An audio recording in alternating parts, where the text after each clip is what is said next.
What is happening, ladies and gentlemen? My name is Ty from Ty Drives, and sitting before me is the 2023 Volkswagen ID.4, and this one happens to be in the Pro S trim level with all-wheel drive. So we're going to check out all the features this vehicle has to offer inside and out. We'll also discuss the drivetrain options, see what kind of room we have in the trunk, and also what's going on in the front and rear seats. We're going to want to make sure you stay tuned to the end of the video because I'm going to strap this GoPro to my head. We're going to take this ID.4 out for a little test drive. We're going to get straight into it here with the headlamps. Of course, full LED units used for both your high and low beams, as well as your turn signals and daytime running lights. It's pretty neat. The turn signals actually take the place of the daytime running lights when they are on. We have a very nice metallic black paint today. You could see the nice metallic in the sun. And we have the new Pro S trim level, which is kind of like the sporty trim. We get some nice gloss black kind of grates in the bottom, and the daytime running light continues through the sort of makeshift grille. And we have the new white Volkswagen emblem. We also have parking sensors that span the front bumper and even ones on the side to help with our parallel parking assist. We have a pretty short hood, which makes for an interesting drive. You'll see that in the test drive. Kind of when you're parking close, it's a little bit of a different feeling because the hood actually dips up like that. A little bit of a different look when you're parking the vehicle, but you get used to it pretty easily. You can also see the black cladding going around the vehicle, or around the wheels I should say, and down the side of the doors. That is to protect your nice metallic black paint. But take a look at these wheels, new for 2023 on the Pro S trim. Really sporty looking wheels. You have the machine face of the wheels and sort of the black pockets. And we have staggered wheels and tires, meaning the front wheels and tires are a little bit smaller than the rear, and the fronts measure 235/50, and we do have 20-inch wheels. Very nice looking wheels. We have our model and powertrain badging on the side and a little trim that continues into the front door.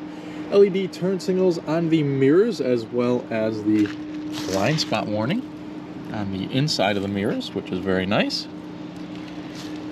We of course have the smart key entry on both the front door handles. You just tap this little portion of the handle right here to lock, and put your hand behind the handle to unlock.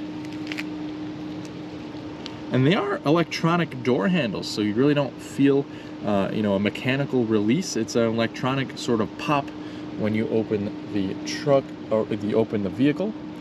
You see this particular car stickers for $53,343.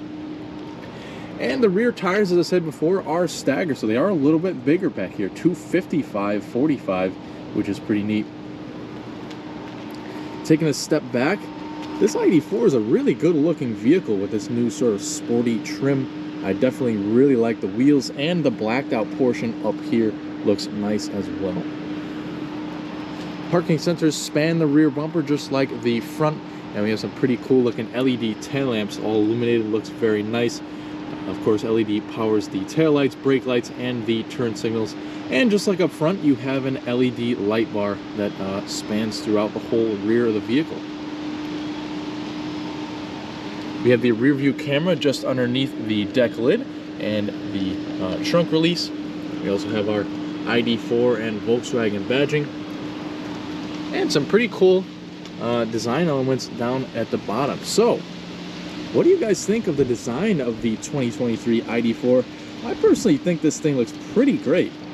Okay, so now that we have the hood popped, we can see there isn't much for a frunk or a front trunk whatsoever, but there are a couple things that I'd like to talk about while we're underneath the hood.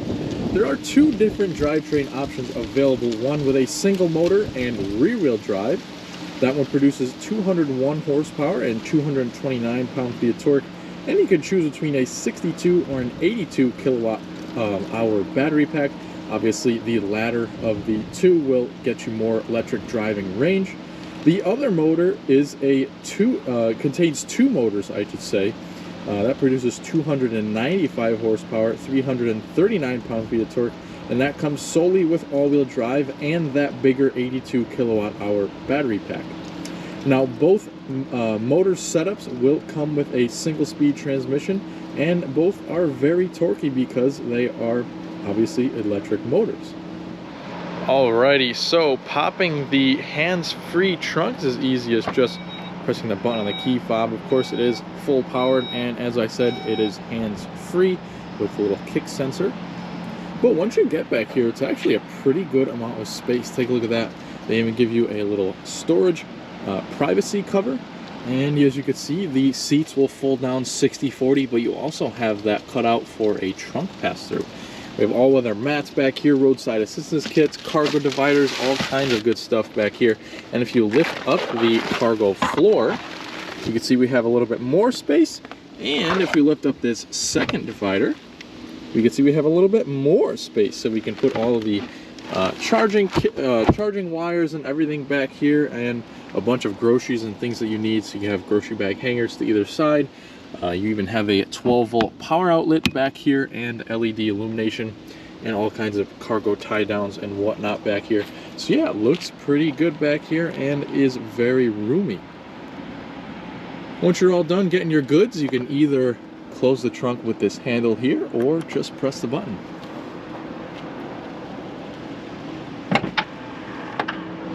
Alrighty, so let's get our first look at the interior, starting with the rear cabin.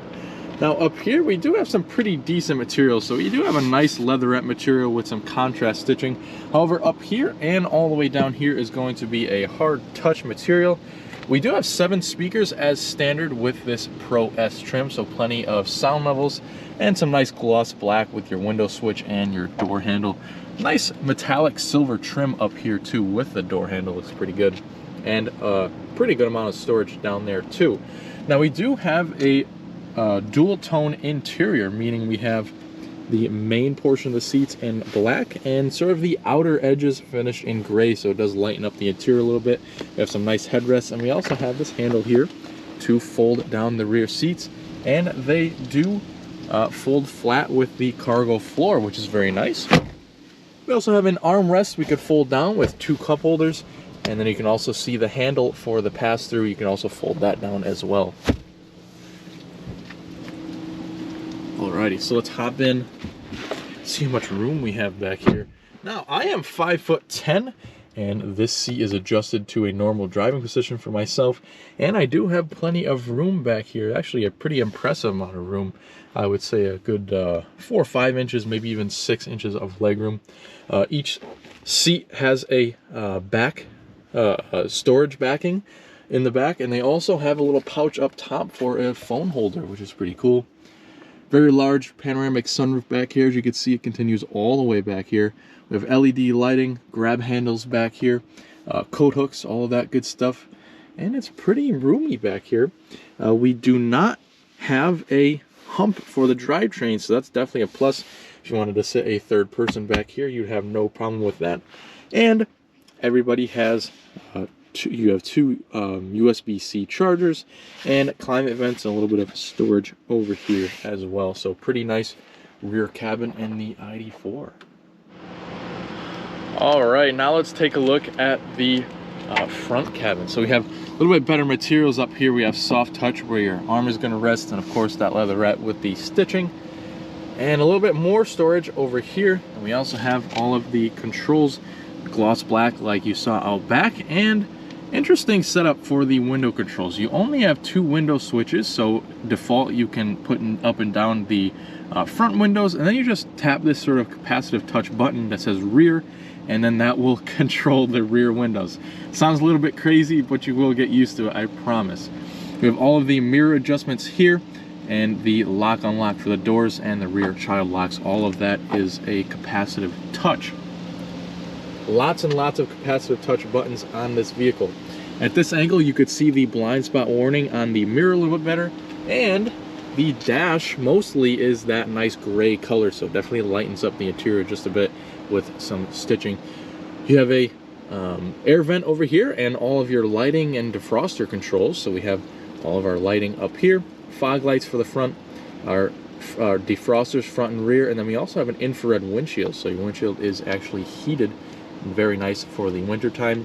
You can see over here we have the release for the tilt telescoping steering wheel, and down here we have our hood release and our pedals over there. Pretty nice seats, I have to say. Pretty cool stitching. We even have the little ID stamped in the seat. Very comfortable seats too. Pretty cool perforations and some stitching towards the side. We have 2-person memory seats and seat massage with the lumbar, which is very, very nice. 2-way lumbar that is, and the rest of the seat controls are down there as well. Okay, so now that we are within the ID.4, here is the key. Pretty cool looking key fob for this car, with a Volkswagen emblem on the back of the key and all of our buttons on the face. We have lock, unlock, trunk release, and panic alarm. And we also have a button to this side that will release a physical key in case you need to use that. All you need to do to start the vehicle is just put your foot on the brake, and everything is all started. You do also have a manual start button in case you'd like to leave the car running or something like that on the side of the steering column, so you keep that in mind.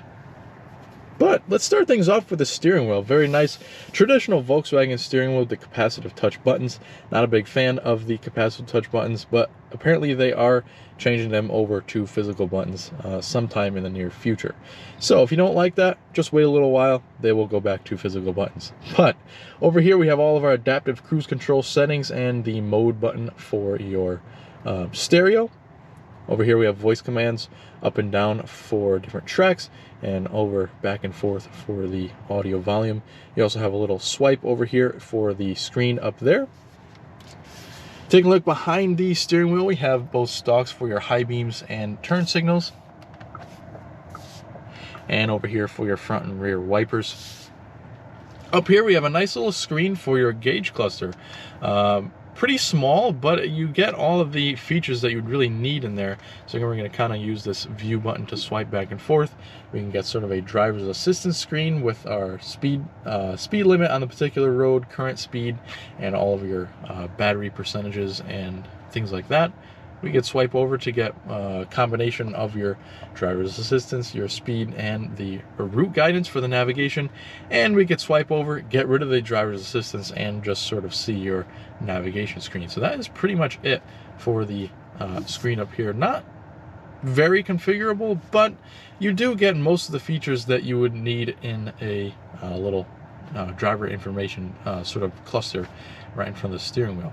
Now, kind of hidden over here is the gear selector. So as you can see, we could peek over like so. It'll show you the gear pattern over here. We have the up for drive, and then sort of a B mode for the regenerative braking. And we have neutral in between and reverse at the bottom, in which the reversing camera will pop up. You can see in the reverse camera with the guidance lines and your parking sensors visual will pop up. And we also have a little P at the end, which will activate park in the transmission and your parking brake. Up here we have a pretty nice soft to the touch dash. You can also see the lights up there for your little Volkswagen assistant with the voice commands. Pretty neat. And that brings me down to the main infotainment screen. Now, we do have a couple of home screens, and you can also swipe from the top to get different information. Your gauge dimmer over here, you can change between a bright and a dark theme, as you see. Pretty cool. You can mute the audio, set a home for the navigation, so if you're out, you just set a home for your navigation, very easy. Voice guidance for the navigation, you can turn that on and off, and all the auto hold function, you can turn that on and off from the swipe down screen. But pretty much this is the main screen. Of course, you have the Apple CarPlay, Android Auto, and we have the navigation map right here, which we can expand. You can input a destination right here. We have sort of this home screen right there. We have the radio right over here with the what's playing currently, scan and skip between your different tracks, radio, media, all that good stuff, and your settings.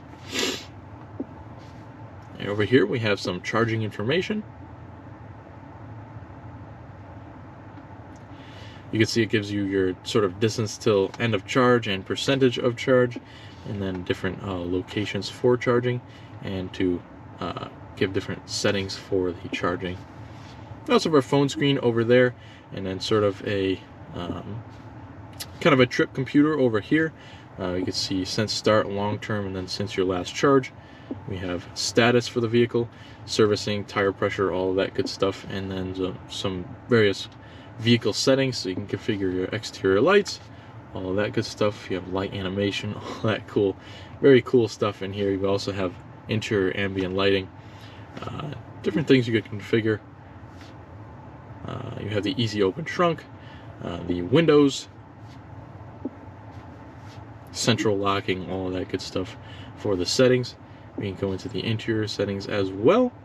We have our cockpit lighting, interior ambient lighting, the roof controls, and all that good stuff. So you can kind of open and close the sunshade at a different rate. And some seat settings as well. We have different statuses again for the vehicle and charging data.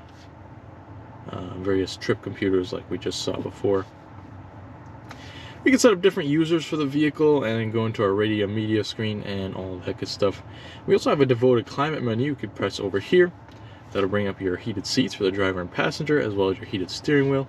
It's kind of where you want the air to blow over here. And your AC settings, fan speed in the center, and your temperatures down below. We could sync or unsync, as you can see. One thing I do have to say is I kind of wish for mornings like this, you can see it's 47 degrees up here in Connecticut. I do wish you could just quickly tap on your heated seats and just turn them on. Instead, you kind of have to just wait for the system to work.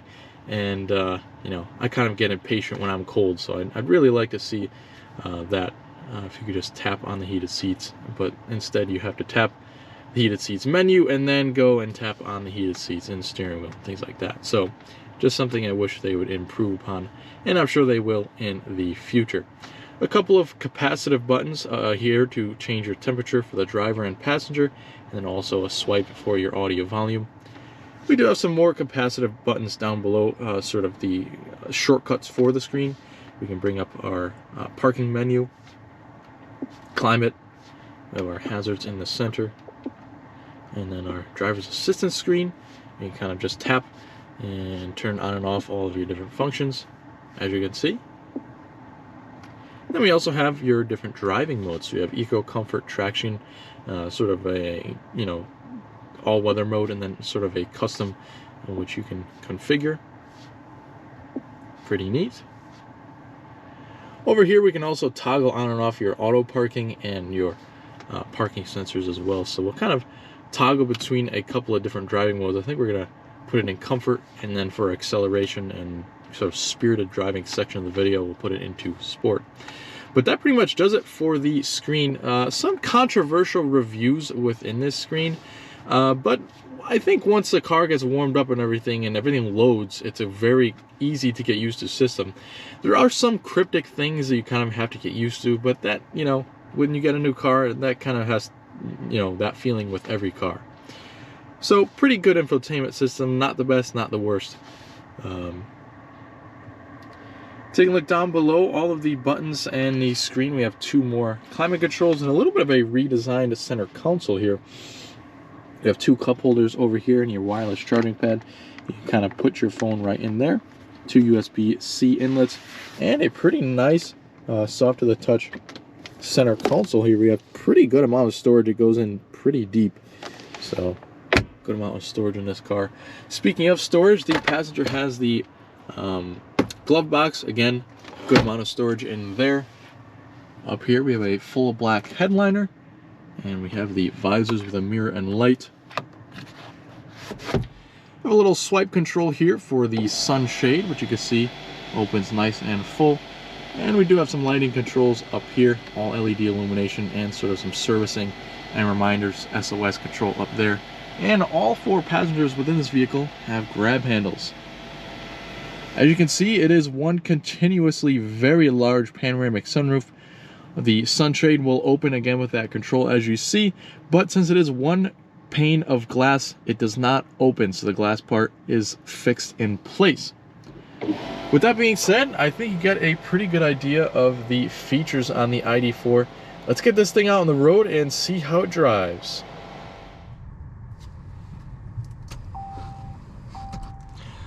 Alright, so let's get this ID.4 out on the road and see what it is like to drive. All right, so a little overview before we set off. We're going to take a ride down to this cul-de-sac or dead end over here. We'll test out the turning circle. It's actually very good on the ID.4. If you live in the cities and whatnot, you'll be pleasantly surprised with getting in and out of parallel parking spots and whatnot. And then we'll get it out into more of a main road. So we'll get up to 45, 50 miles an hour, see what it's like at those speeds. You know, test out the noise levels coming from the tires, the wind, all of that good stuff. And the last, or sort of majority of the test drive, will be on the back roads. We have one sort of good stretch that we could test out the acceleration, and then most of it is sort of a nice twisty, turny, sort of elevation change, all kinds of good stuff that makes up a back road. Lots of bumpy sections too, so we could test out the suspension and all that good stuff. So yeah, we do have a pretty nice test drive planned out for you guys, and I hope you could just sit back and relax. So yeah, extremely good turning circle on this vehicle. I think you can almost see it when we did the exterior features. That was with the front wheels completely cut to one side. So yeah, it's a really good turning circle on this vehicle. You also have that typical, you know, electric car whine, sort of that speaker on the outside of the vehicle that makes noises. Sounds pretty neat on this car, definitely very futuristic. Throttle response is pretty good too, so it is up there, and we are in the comfort mode, and we're going to switch it to sport before we do our acceleration.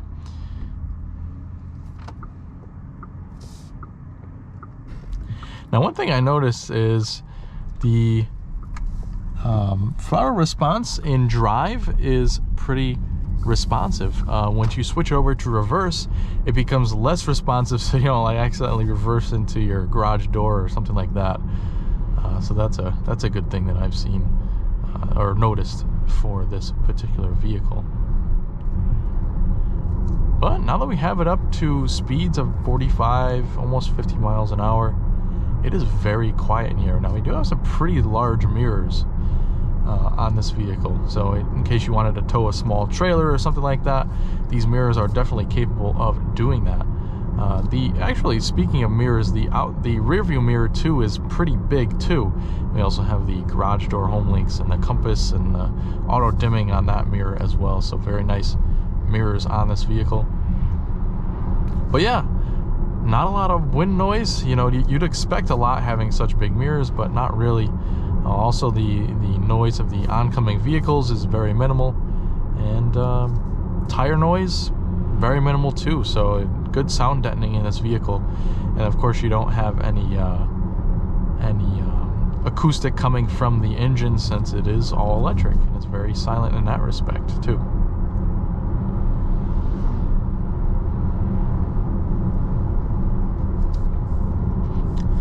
Now, we do have regenerative braking. As you can see, once you let off the throttle, it automatically brakes for you, so it is technically kind of a one-pedal drive. And we're going to take a right into this back road, switch it into the sport mode, and we'll kind of get a 25 to 60 acceleration here going up the hill. So we get up to 25, and let's see how fast we can get it to go.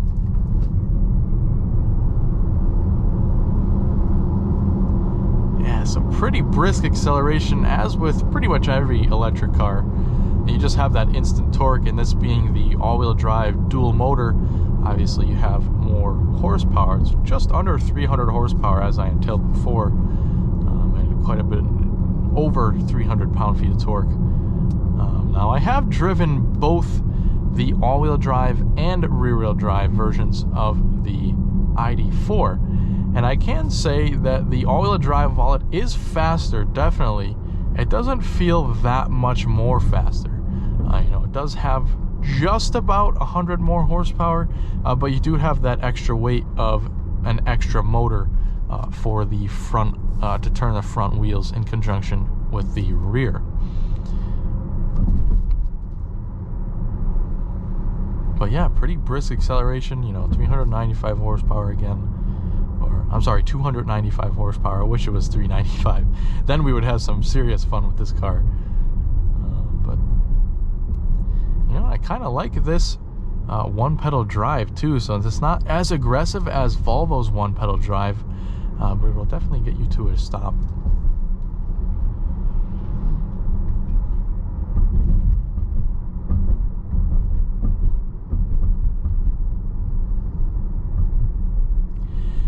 Now we do have some pretty large wheels on this vehicle, which means we have a little bit smaller sidewalls on the tires, which in return means a little bit stiffer of a ride. Now I could tell the suspension setup is very comfort oriented, but since we do have a little bit larger wheels, we get a little bit of a stiffer ride. If you went with the inch smaller wheel choice, you obviously get a little bit better of a ride. But since all of these sort of battery electric vehicles have their battery pretty much as a structural part of the vehicle, it is a very, very solid feeling ride. That is one thing I have to say about this car, and as well as the Volvo C40 Recharge that we just recently filmed. If you're interested in that vehicle, take a look at my channel because we just filmed that car very recently. But very characteristic of both of those vehicles is just an extremely solid feeling platform that this vehicle is built on.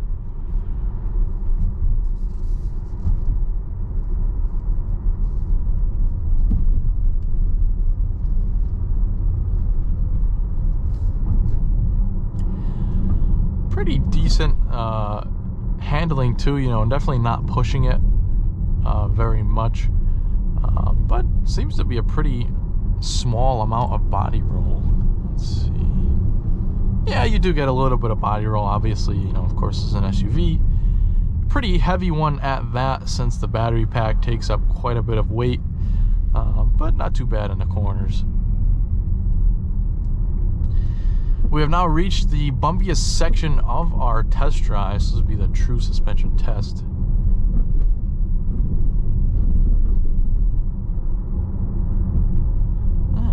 It is a very solid ride, I should say.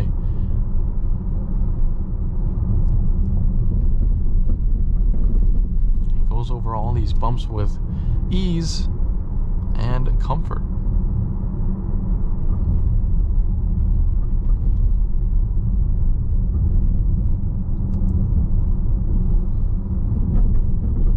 Now, keeping with the idea of comfort, let's talk about these seats. Now, the seats in this vehicle just seem to be a tad more comfortable than pretty much any other Volkswagen seat that I've sat in. Just a little bit more give in the leather, or leatherette seats, I should say, which just makes it for a little bit more of a plush seat, thus giving it a little bit more comfort than the rest of the Volkswagens I have driven and owned in my lifetime. Do have that lumbar controlled massage feature, which is pretty awesome. Not quite sure why I don't have that going right now, but it's going to get turned on right now.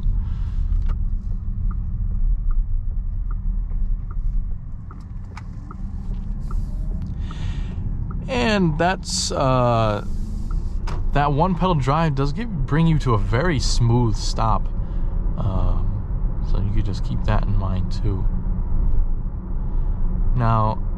Now that I have this lumbar massage going, I can tell you it's not, I wouldn't exactly call it a massage, but it's definitely like a sort of active seat, I guess you could say. So it'll keep your back moving while you're on long trips, which is definitely a welcome feature. And it does feel pretty good.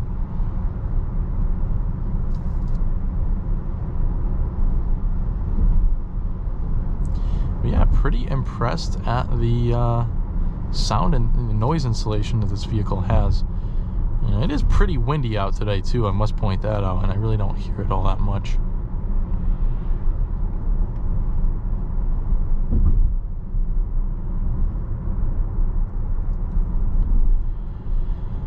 And we'll give it one last acceleration coming up this hill here, as long as there's no obstructions.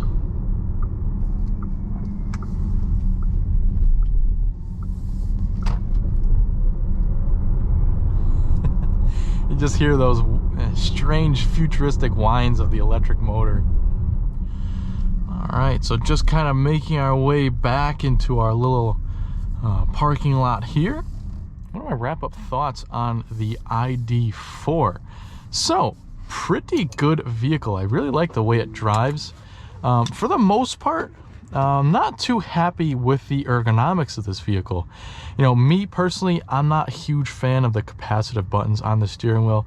But as I said before, they will be getting rid of these, as I'm told, at some point in the future. So that'll fix a lot of my gripe. But plenty of features in this vehicle. I really like how on the navigation map, it shows you the charging stations and at what kind of charge rate you can charge at, which is pretty cool. But I'd like to thank each and every one of you for watching the review on the 2023 Volkswagen ID.4. Hope you've enjoyed it just as much as I have, and I also hope you stay with us here at Ty Drives for more videos just like this one.